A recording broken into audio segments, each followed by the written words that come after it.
NBC 24 देख रहे हैं आप और मैं आप सबके साथ स्वीटी शर्मा। बिहार का इतिहास और उसकी गरिमा अलग है। यहाँ वाटर मेट्रो प्रोजेक्ट लागू किया जाएगा। हमारी कोशिश होगी कि और भी कई प्रोजेक्ट यहाँ लाए जाए। जो भी प्रोजेक्ट है उन्हें और मजबूती प्रदान की जाएगी। भारतीय अंतर्देशीय जलमार्ग प्राधिकरण की ओर से सोमवार को पटना में जल मार्ग विकास परियोजना के तहत गंगा नदी पर अंतर्देशीय जलमार्ग परिवहन के विकास पर आयोजित कार्यशाला को संबोधित करते हुए केंद्रीय जलमार्ग मंत्री सर्बानंद सोनोवाल ने ये बातें कही। सर्बानंद सोनोवाल ने कार्यशाला की अध्यक्षता भी की। कार्यशाला में इस अंतर मंत्रालयी चर्चा में बिहार, उत्तर प्रदेश, झारखंड और पश्चिम बंगाल के नीति निर्माताओं ने हिस्सा लिया। बिहार के डिप्टी सीएम सम्राट चौधरी ने केंद्र सरकार से आग्रह किया कि जल परिवहन और नदी पर्यटन को बढ़ावा देने के लिए पटना में वाटर मेट्रो सेवा शुरू की जाए। जिस तरह से मुख्यमंत्री नीतीश कुमार के आग्रह पर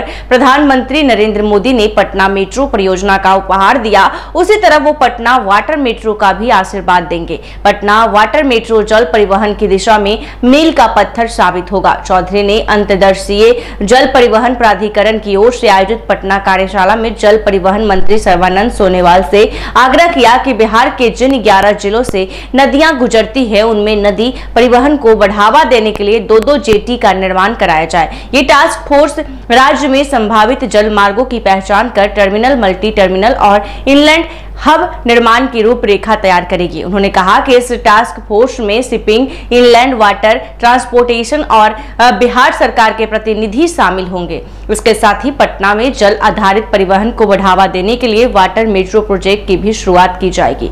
सोनोवाल ने बताया कि पटना में 50 करोड़ रुपए की लागत से जहाजों की मरम्मत सुविधा केंद्र की स्थापना की जा रही है और ऐसे में वही 6 करोड़ रुपए की लागत से रो पैक्स टर्मिनल और 92 लाख रुपए की लागत से गंडक नदी पर इनलैंड वाटर ट्रांसपोर्ट की डीपीआर तैयार की जा रही है।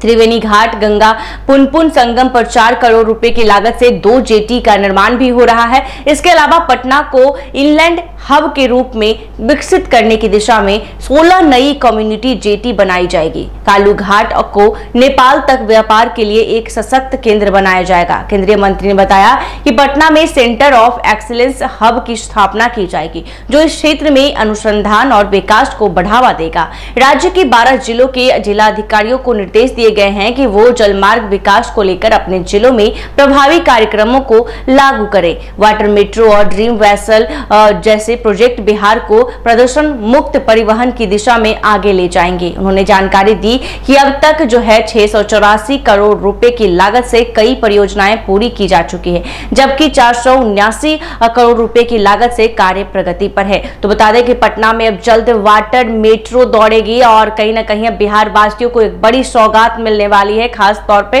पटना वासियों को बड़ी सौगात मिलने वाली है और जल्द ही केंद्र सरकार की ओर से इसको लेकर मंजूरी दे दी जाएगी, क्योंकि जिस प्रकार से तमाम मंत्रियों ने अपील की है प्रधानमंत्री नरेंद्र मोदी से कि जल्द ही अब पटना में वाटर मेट्रो की सौगात दी जाए। और ऐसे में बता दें कि कहीं ना कहीं ये जल्द ही पटना में वाटर मेट्रो वो भी दौड़ेगी। ऐसे ही तमाम खबरों के लिए देखते रहे NBC 24। धन्यवाद।